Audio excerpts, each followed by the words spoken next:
아침 첫걸음 통증 때문에 고생하시는 분들은 차이를 꽤 느끼시는 경우가 많습니다.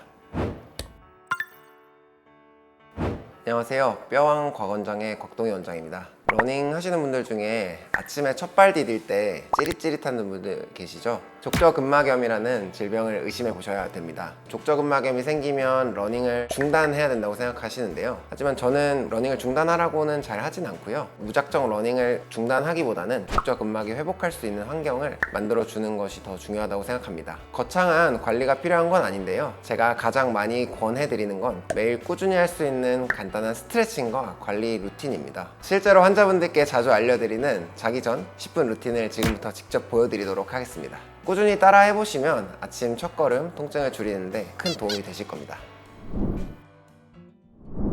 족저근막염에 좋은 스트레칭을 저희 물리치료사 선생님이랑 같이 해볼 건데요. 허재준 선생님을 모셨습니다. 안녕하십니까, 물리치료사 허재준입니다. 이 마사지볼을 활용해서 간단하게 할 수 있는 스트레칭부터 한번 해볼 건데요. 족저근막이 있는 부위를 왔다 갔다 늘려준다는 느낌으로 해주시면 좋습니다. 통증이 너무 심할 때 그냥 참고 하나요? 뻐근한 느낌은 있을 수 있는데요. 통증이 너무 심하거나 하면 다른 골절이나 다른 병이 있을 수가 있기 때문에 이 정도 스트레칭으로도 통증이 심하면 한번 검사를 받아보시는 게 좋을 수 있습니다. 족저근막이 좀 당겨지는 느낌 정도만 받아도 충분히 효과는 볼 수가 있습니다. 보통은 한쪽 발에 2분에서 3분 정도 권장해드리고 있고요. 증상이 조금 더 있으신 발은 조금 더 풀어주셔도 좋고, 마찬가지로 러닝 전후로 해가지고 꾸준히 해주시면 족저근막에 큰 도움이 될 겁니다. 다음은 의자에 앉아서 족저근막 스트레칭을 같이 해볼 건데요. 반대쪽 무릎에 스트레칭할 발을 이렇게 올려놓으시고 발가락 전체를 손으로 이렇게 잡으신 다음에 발가락을 발등 쪽으로 쭉 꺾어주시면 지금 이렇게 족저근막이 발바닥에 잘 보이게 되는데요. 여기를 쭉 늘어난다는 느낌으로 이런 식으로 스트레칭을 해주시면 됩니다. 아까 사용했던 볼이나 반대쪽 주먹 같은 걸로 이렇게 밀어내주시면 더 좋은 효과를 같이 받아볼 수 있습니다. 세 번째로는 블록을 이용한 스트레칭을 한번 해볼 건데요. 발가락 앞쪽을 블록 위에 올려놓은 상태에서 발바닥은 땅에 놓고 벽이나 아니면 의자 같은 거를 잡은 상태에서 체중을 앞쪽으로 이렇게 실어주시면 발바닥이 쭉 당겨지는 느낌을 받으실 수 있을 겁니다. 10초에서 15초 정도 충분히 버텨주시면 효과적인 스트레칭이 될 수 있습니다. 그 다음으로는 두 발을 같이 올라간 상태에서요, 발을 반 정도 걸쳐서 뒤꿈치만 허공에 떠 있는 상태로 만든 다음에 종아리를 올렸다 내렸다 하는 운동을 단차를 사용해서 하는 건데요. 이 내려가는 거를 충분히 내려가 주셔야 충분히 늘어나는 스트레칭이 되기 때문에 내려갈 때를 조금 더 신경 써서 같이 해주시면 좋습니다. 이게 좀 익숙해지시면 한쪽 발씩, 보통은 15번 정도를 한 세트로 했을 때 3세트 정도씩 해보라고 말씀드리거든요. 40에서 50번 정도 올라갔다 내려갔다를 반복해 보시면 좋을 것 같습니다. 전부 다 해도 대략 10분 정도밖에 걸리지 않는 간단한 동작들이라서 어렵지 않게 해보실 수 있을 거고요. 꾸준히 지속적으로 반복해보시면 큰 도움이 되실 겁니다. 그런데 사실 족저근막염 환자분들이 가장 힘들어하는 시간은 아무래도 아침 첫걸음 디딜 때인데요. 밤새 자는 동안 발목과 족저근막이 잘 움직이지 않은 상태로 굳어 있다가 아침에 갑자기 체중이 딱 실리게 되면 통증이 확 올라오는 경우거든요. 그래서 저는 아침에 눈 뜨자마자 바로 일어나지 말라고 말씀드리는 편이고, 발도 잠에서 깨어날 시간이 필요하다고 설명을 드리는 편입니다. 잠을 깨워준다는 생각으로 발을 가볍게 먼저 풀어주시고 디뎌보시면 더 좋으실 것 같습니다. 먼저 발목을 천천히 위아래로 움직여주고요. 10번 정도만 하시면 됩니다. 그 다음에는 발가락을 몸쪽으로 가볍게 당겨주세요. 이 상태에서 10초 정도 유지해 볼게요. 마지막으로 발바닥을 손으로 가볍게 문질러 주세요. 30초에서 1분 정도만 발을 깨운 뒤 체중을 실어주시면 첫발 디딜 때 아주 큰 도움이 되실 겁니다. 별거 아닌 것 같지만 아침 첫걸음 통증 때문에 고생하시는 분들은 차이를 꽤 느끼시는 경우가 많습니다.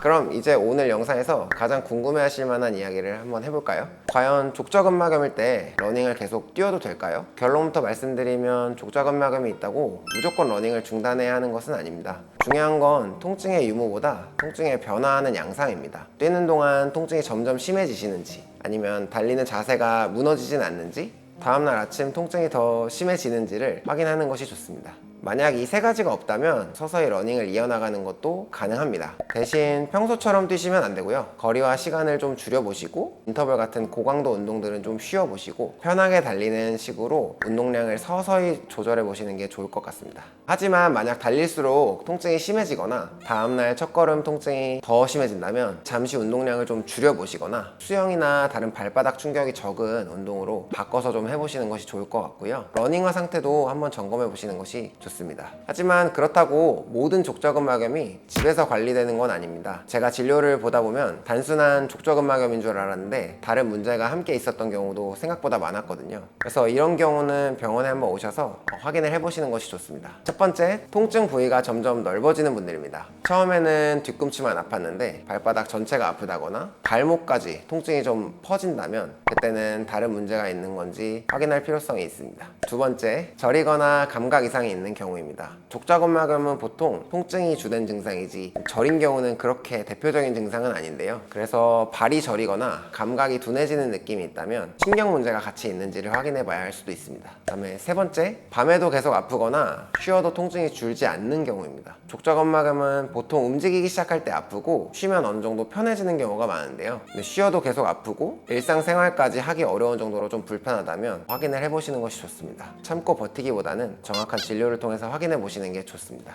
모든 분들이 병원 치료를 받아야 한다는 뜻은 아닌데요. 대부분의 족저근막염은 운동량을 좀 조절하시고 그다음에 꾸준히 관리만 같이 해주시면 좋아지시는 경우가 많습니다.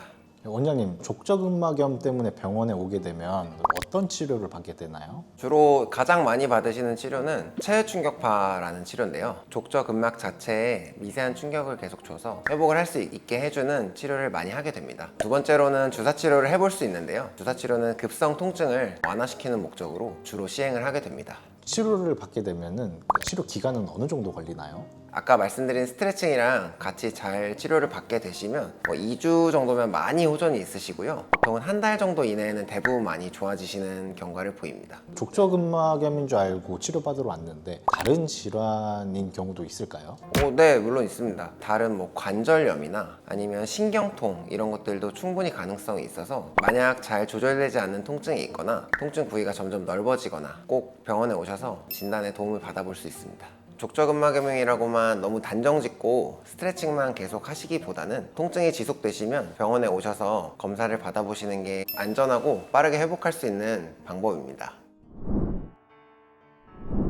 족저근막염은 러닝을 당장 그만두라는 신호라기보다는 발이 좀 회복할 시간을 달라고 보내는 신호에 가깝습니다. 러닝을 좋아하는 사람으로서 항상 무조건 쉬라고 말씀드리지는 않는데요. 러닝을 계속 하고 싶은 마음이 꺾이지 않는다면 방법은 충분히 찾아볼 수 있습니다. 오늘 알려드린 루틴부터 서서히 그리고 꾸준히 해보시고 그래도 통증이 만약 계속되거나 통증이 좀 심해지는 것 같으시면 참고 버티지 말고 정확히 확인 받아보시기 바라겠습니다. 궁금한 점은 댓글로 달아주시고요. 지금까지 뼈왕 권원장의 곽동희 원장이었습니다. 감사합니다.